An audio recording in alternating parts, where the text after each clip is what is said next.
దినవృత్తాంతములు 2వ గ్రంథము 12వ అధ్యాయము. రెహబాము రాజ్యము స్థిరపడి తాను బలపరచబడిన తరువాత అతడును ఇశ్రాయేలీలందరూ యెహోవా ధర్మశాస్త్రమును విసర్జించిరి.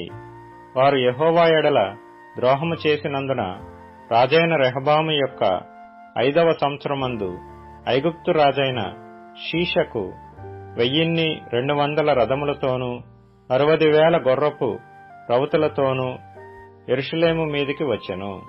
అతనితో కూడా ఐగుప్తు నుండి వచ్చిన లూబీయులు, సుక్కీయులు, కూషీయులు అనువారు లెక్కకు మించియుండిరి.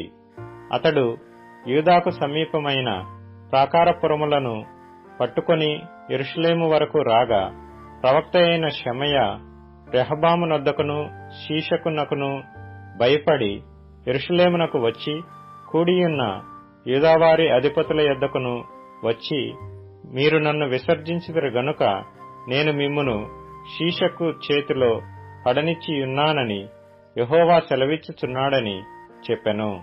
అప్పుడు ఇశ్రాయేలీల అధిపతులను రాజును తమను తాము తగ్గించుకొని యెహోవా న్యాయస్థుడని ఒప్పుకొనిరి.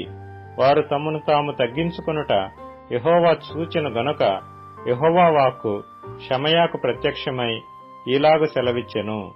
వారు తమను తాము తగ్గించుకొనిరి గనుక నేను వారిని నాశనము చేయక షీషకు ద్వారా నా ఉగ్రతను యెరూషలేము మీద కుమ్మరించక త్వరలోనే వారికి రక్షణ దయచేసెదను.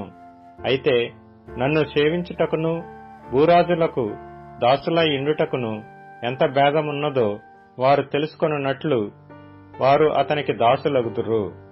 ఐగుప్తు రాజైన షీషకు యెరూషలేము మీదకి వచ్చి యెహోవా మందిరపు బొక్కసములన్నిటినీ, రాజనగరులోని బొక్కసములన్నిటినీ దోచుకొని సొలొమోను చేయించిన బంగారపు డాళ్లను తీసుకొని పోయెను. వాటికి బదులుగా రాజైన రెహబాము ఇత్తడి డాళ్లను చేయించి వాటిని రాజనగరు యొక్క ద్వారమును కాయి సేవకుల యొక్క అధిపతులకు అప్పగించెను. రాజు యెహోవా మందిరములోనికి ప్రవేశించినప్పుడెల్లా నగరు సేవకులు వచ్చి వాటిని ఎత్తి తరువాత వాటిని మరలా గదిలో ఉంచుచూ వచ్చిరి. అతడు తను తాను తగ్గించుకొనినందున యెహోవా అతని బొత్తిగా నిర్మూలము చేయక యూదావారు కొంతమట్టుకు మంచితనముననుసరించుట చూచి తన కోపము అతని మీద నుండి త్రిప్పుకొనెను. రాజైన రెహబాము యెరూషలేమునందు స్థిరపడి ఏలుబడి చేసెను. రెహబాము ఏలనారంభించినప్పుడు 41 సంవత్సరముల ఈడు గలవాడై ఉండెను. తన నామమును అచ్చట ఉంచుటకై ఇశ్రాయేలీల గోత్రములన్నిటిలో నుండి యెహోవా కోరుకొనిన పట్టణమగు యెరూషలేమునందు అతడు 17 సంవత్సరములు ఏలెను. అతని తల్లి పేరు నయమా, ఆమె అమ్మోనీయురాలు.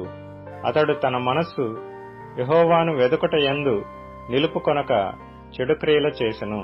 రెహబాము చేసిన కార్యములన్నిటినీ గూర్చియు షెమయా రచించిన గ్రంథమందును దీర్ఘదర్శి అయిన ఇద్దో రచించిన వంశావళి యందును వ్రాయబడి ఉన్నది. రెహబామునకును యరొబామునకును యుద్ధము ఎడతెగక జరిగెను. రెహబాము తన పితరులతో కూడా నిద్రించి దావీదు పట్టణమందు పాతిపెట్టబడెను. అతని కుమారుడైన అబీయా అతనికి బదులుగా రాజాయెను.